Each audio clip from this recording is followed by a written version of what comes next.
안녕하세요. 배신의 장미입니다. 오늘 전해드릴 이야기는 남편이 갑작스럽게 세상을 떠나자 전 부인과 아들들이라는 사람들이 나타나 사연자에게 오물을 뿌리는 등 패약질을 했는데 그 이면에 어마어마한 음모를 계획하고 있었던 기가 막힌 사연입니다. 바로 들어가 보겠습니다. 제 나이 50인데 출산을 늦게 하여 7살 아들을 혼자 키우고 있습니다. 저는 비록 나이는 많지만 아들의 장래에 대해서는 큰 걱정은 하지 않고 있어요. 아직까지도 정정하신 팔순의 시아버지께서 모아놓은 재산이 많으신데 최근에 제 아들에게 상당히 많은 유산을 미리 증여해 주셨기 때문입니다.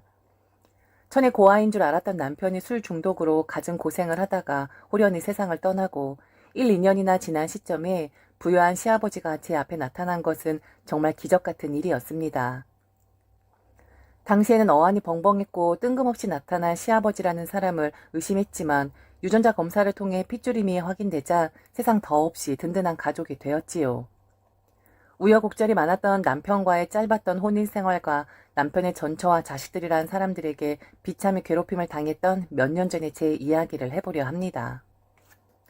저는 미술대학원을 나와 지방 도시에서 미술학원을 운영하고 있었습니다. 선배들 미술학원을 전전한 끝에 지방 도시의 미술학원을 차리게 되었지요. 그때 나이가 이미 40이었는데 미혼인 상태였습니다.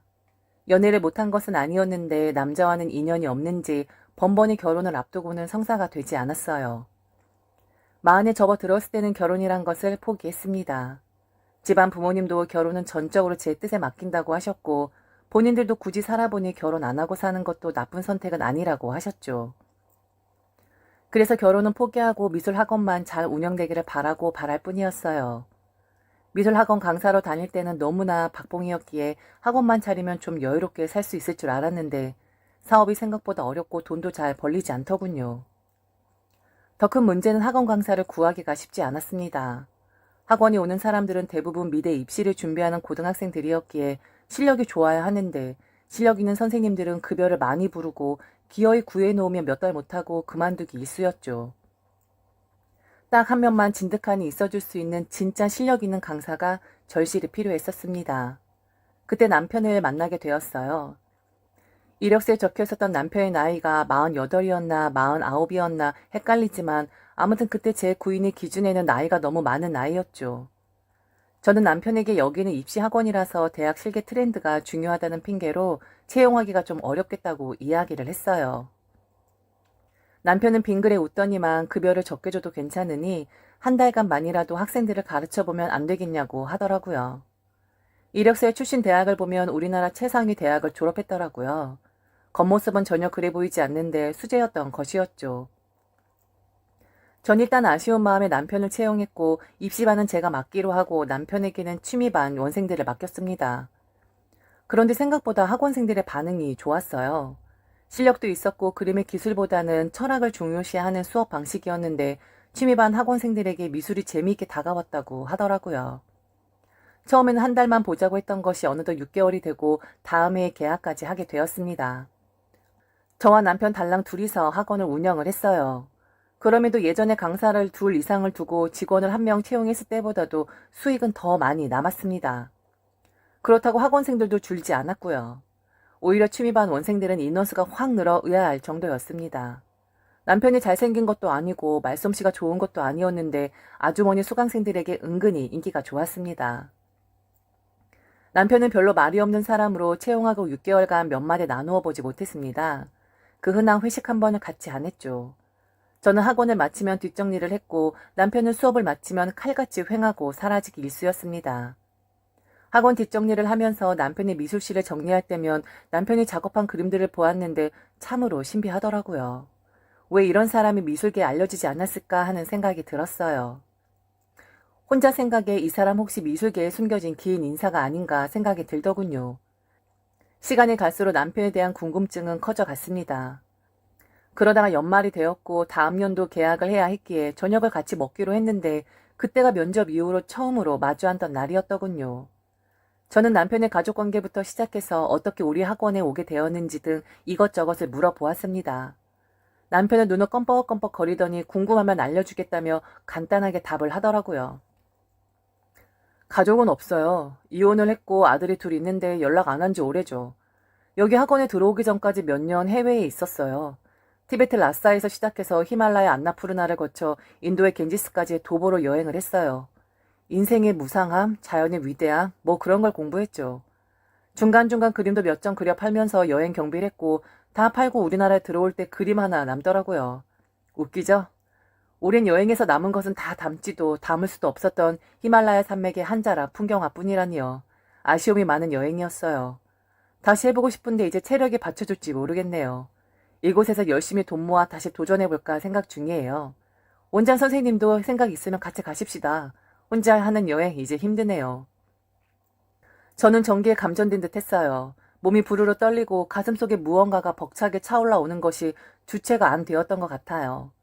이런 모습 때문에 취미반 학원생들이 좋아했나 싶기도 한 것이 이 사람은 진짜다라는 생각을 했어요. 전 제가 무엇을 말하는지도 모른 채 엄격결에 황당한 답변을 했습니다. 선생님, 지금 제게 프로포즈 하시는 거예요? 혼자 싫고 둘이 하고 싶은데 그게 저라고요? 저 조금 비싼데 제값 치러주실 수 있으세요? 제가 말하고도 얼굴이 붉어졌죠. 그런데 남편은 저의 그 말을 진심으로 받아들였었어요. 그날 이후로 제게 열렬히 구애했었고 저는 남편을 받아들였습니다. 한참 후에 살 맞대고 살면서 왜 저를 꿰었는지 물어보았어요. 그러더니 남편은 능청스럽게 제가 남편을 꼬셨다고 이야기하더군요. 그 말이 틀린 말은 아니었어요. 저는 많은 나이 차이를 극복하고 그와 같이 살기로 했습니다. 그의 그림이 좋았고 그 그림 안에 담겨있는 철학이 좋았고 말없이 묵묵히 제 곁을 지켜주는 남편을 매우 사랑했어요. 그런데 남편에게는 한 가지 흠이 있었어요. 바로 술이었죠. 같이 살기 전에 몰랐었는데 남편은 매일같이 많은 양의 술을 마셨어요. 학원에서 수업이 끝나면 바로 사라졌던 이유는 술을 마시기 위해서였더군요. 짧은 연애 기간이었는데 항상 저를 일찍 집에 바래다 주고는 홀연히 사라지곤 했었는데 저는 그 이유가 그림을 그리려는 것인 줄만 알았지 술을 마시기 위해서라는 건 몰랐었죠. 같이 살고 나서부터 술을 마신다는 것을 알았네요. 남편은 청년 시절 때부터 말술을 마셨다고 했어요. 예술과 술은 때려야 뗄 수 없는 짝꿍이라고 하더군요. 전 부인과 이혼한 이유가 여러 가지가 있지만 술을 마시는 것을 이해하지 못해 심하게 타박한 것도 한 가지 이유라고 하더군요. 남편은 본인의 이야기를 자세하게 하는 법이 없었어요. 이혼 전의 삶에 대해서도 제가 수없이 물어본 이후에야 다시는 이야기하지 않는 조건으로 몇 마디 하더군요. 결혼은 정략 결혼이었어. 어느 날 선보라고 해서 나갔고 몇 번 만나지 않았는데 결혼하라고 해서 결혼한 거야. 부모님이 밀어붙여서 한 것이지 사랑해서 한 결혼 아니었어. 그때 나에겐 오직 그림과 그리고 술뿐이었는데 부모님은 그걸 못마땅해 하셨고 그때까지 하고 싶은 대로 다 하게 해주었으니 결혼만은 본인들의 뜻에 따르라고 하더라고. 그렇게 마음에도 없는 결혼해서 아들 둘을 낳았어. 난 나름대로 남편 노릇, 아빠 노릇 한다고 했는데 애들 엄마 입장에서는 내가 많이 부족하고 못마땅했었나 봐. 딴 남자를 만나더라고. 그래서 군말 없이 이혼해주고 아들들과 내가 가진 전 재산을 달라고 하기에 다 주고 나와서 혼자 살다가 어느 날 문득 죽기 전에 실크로드를 밟아봐야겠다는 생각이 들어서 옷 몇 벌 챙겨서 티벳으로 떠났던 거지. 부모님은 돌아가셨어. 형제도 없고 전처나 자식들과는 연락하지 않고 그냥 나를 천에 고아라고 생각하면 돼. 그게 여러모로 당신 속이 편할 거야. 실력은 미천하지만 그림도 열심히 그리고 학생들도 잘 가르칠게. 그 뒤로 남편은 자신의 이야기는 일절하지 않았죠. 전 아이가 안 생길 줄 알았어요. 그런데 어느 날 아이가 생긴 걸 알았죠. 그때까지 저와 남편은 혼인신고를 하지 않았었는데 남편은 혼인신고를 하게 되면 제가 피해를 볼 것이라고 이야기했죠. 본인은 나이도 많고 몸도 좋지 않은 데다가 언제 또 방랑벽이 도저 훌쩍 떠날지도 모른다는 이유에서였습니다. 그리고 남편은 남편 본인이 술 중독이라고 생각을 했어요. 그렇게 더더욱 혼인신고함으로써 제 인생이 망가진다고 생각을 했죠. 임신한 사실을 알고 여러 달 남편에게 곧 애아빠가 되니 술도 좀 끊고 늦은 나이지만 좀 더 착실한 가정을 만들어줄 것을 부탁했어요. 그리고 출산 전에 혼인신고를 하자고 하였죠. 남편은 여러 날 고민하더니 술 중독 치료소에 들어가겠다고 하는 것입니다. 그리고 술 중독이 다 치료가 되면 그때 혼인신고 하자고 하더군요.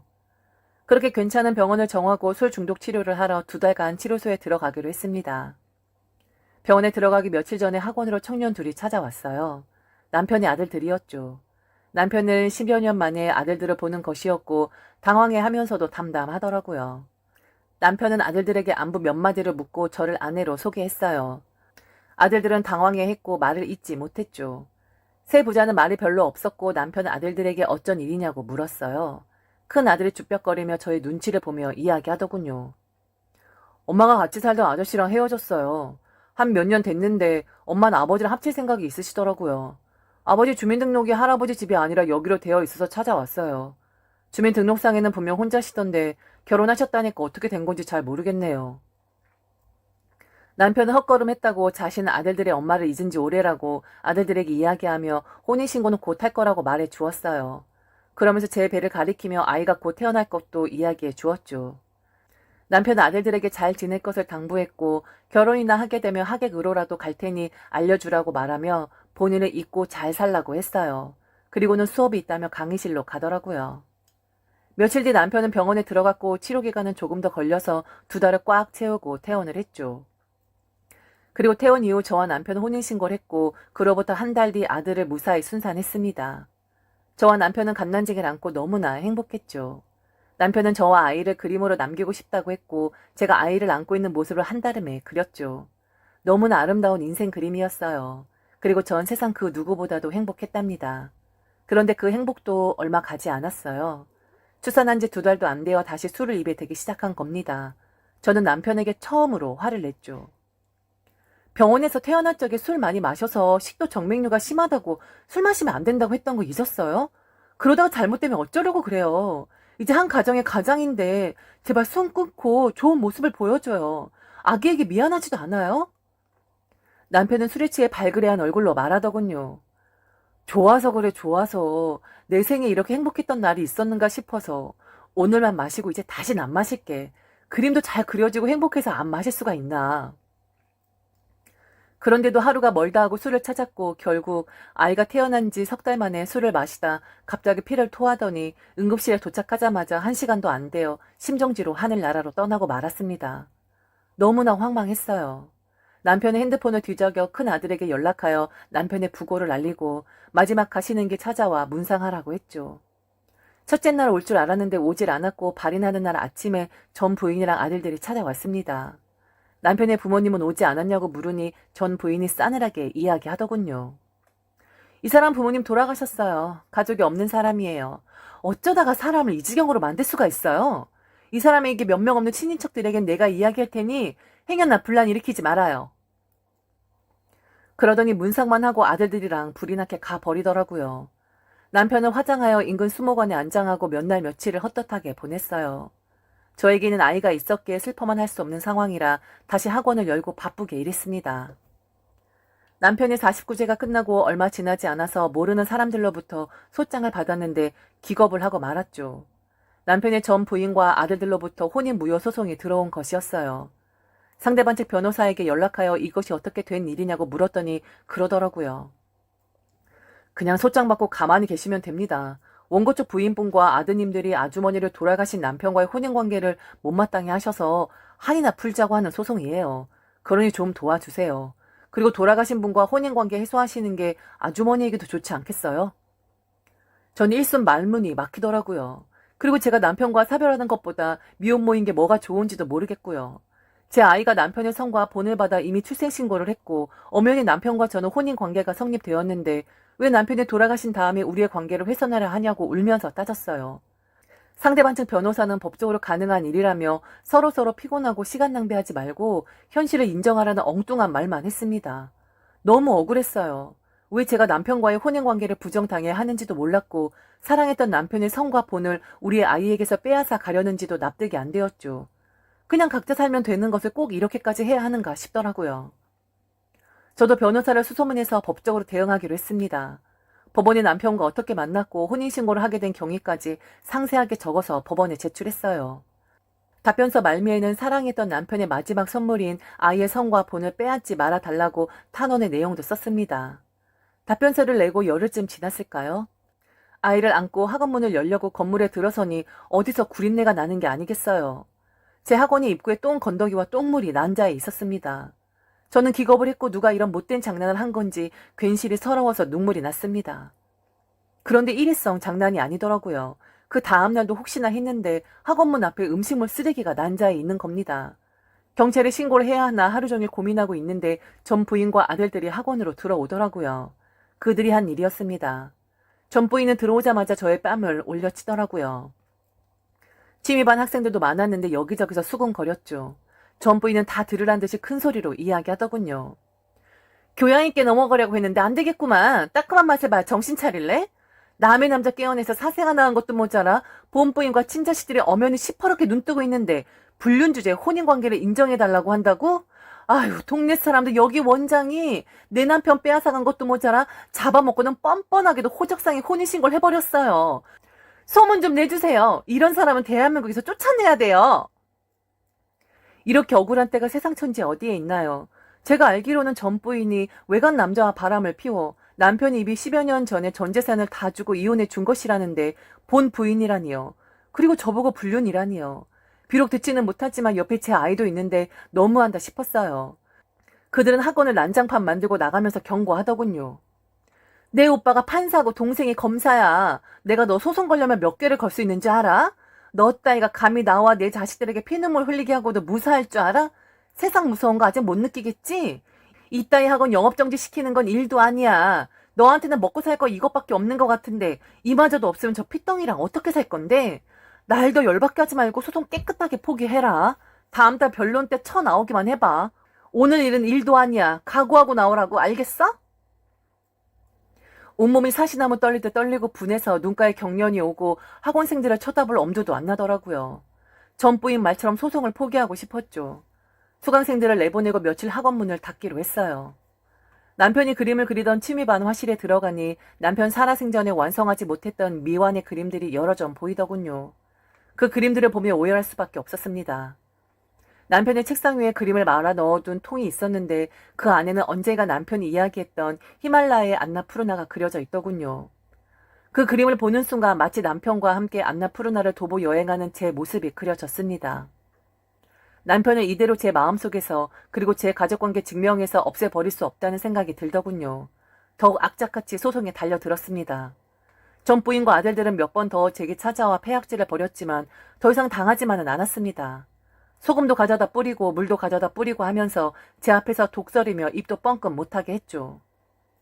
1년에 걸친 재판 과정에서 남편의 술 중독 이야기며 의사 무능력자였다는 등 온갖 회개한 주장들이 난무했지만 판결은 남편과 저의 혼인 관계를 해소할 아무런 이유가 없다는 결과였습니다.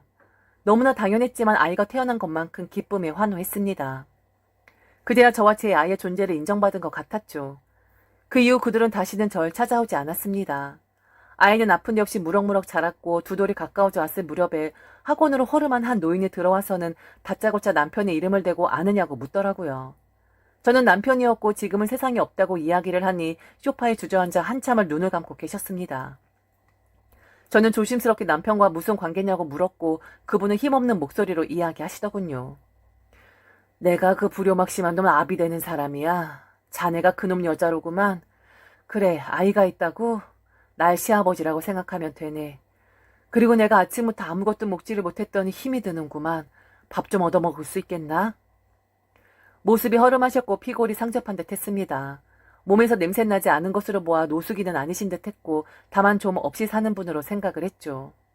남편은 제게 부모님의 존재를 부정했지만 워낙에 베일이 쌓인 사람이라 부모님과 사이가 안 좋아 의절을 했을 수도 있겠다는 생각이 들었어요. 저는 점심때 먹으려고 싸웠던 도시락을 꺼내 시아버님께 대접해 드렸죠. 엄청 급하게 그리고 맛있게 드시더군요. 식사를 마치시고 무슨 말씀이 있으실까 싶어 한참을 기다렸는데 학원만 한 바퀴 휙 도시고는 다음에 보자고 하더군요. 그러면서 소파에 뉘어놓은 아들을 보시고는 옷에서 머리카락 몇 가닥을 봉투에 담으시고는 유전자 검사하고 나서 보자고 하시는 게 아니겠어요? 뭐 그럴 수 있겠다 싶어 아무 말도 안 했습니다. 가신 닭에 그냥 보내드릴 수 없어 지갑을 털어 있는 돈 없는 돈 다 드렸죠. 그렇게 수중에 있는 돈 10만 원을 드리며 죄송하다고 말씀드렸더니 이것만도 충분하다며 사양 않고 돈을 받아 주머니에 넣으시더군요. 건물 1층까지 배웅해 드렸는데 건물 앞에 웬 고급 밴이 있는 겁니다.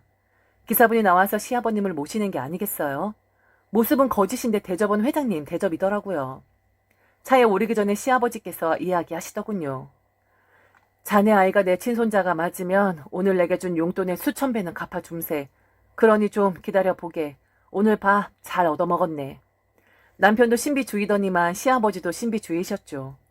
유전자 검사 결과는 친족 관계가 맞았고 그렇게 저는 남편의 아이와 졸지에 부잣집으로 들어가게 되었습니다. 시아버지는 돈이 아주 많은 분이셨더군요. 남편과 사이가 좋질 않아 10여 년간 의절하고 있었다가 최근에야 남편의 사망 소식과 전 부인과 아들들이 제기했던 혼인무효 소송 등 폐악질을 아셨다고 하더라고요. 전 부인과 아들들은 다시는 얼씬 못하게 해놓았으니 걱정 말라고 하셨어요. 남편의 전 부인과 아들들은 혹시나 남편이 죽으면 시아버지의 재산을 유산받을 줄 알고 제게 혼인무효 소송을 통해 저의 흔적을 서류에서 지우려고 했던 것이었죠. 참으로 폐악무도한 사람들이었습니다. 그렇게 저는 아들과 함께 서울의 시아버지 댁으로 들어가게 되었고 제가 바라고 원하는 것은 거의 다 들어주셨어요. 저는 답례로 고이 간직했던 남편의 히말라야 안나푸르나 그림을 선물로 드렸고 그림을 보시며 감격하여 한참을 눈물 흘리시더라고요. 저도 옆에서 남편 생각에 얼마나 울었는지 모릅니다. 신비에 쌓였던 남편은 저와 아들에게 기적과도 같은 선물을 안겨주고 떠났습니다. 저는 남편에게 줄 선물이 없어 생전 남편의 미완의 그림들을 연구하고 제가 직접 완성한 몇 점의 그림을 작은 미술관 카페를 만들어 항시 전시해 두는 것으로 대신하고 있습니다. 지금까지 들어주셔서 너무 감사합니다. 이상 배신의 장미였습니다.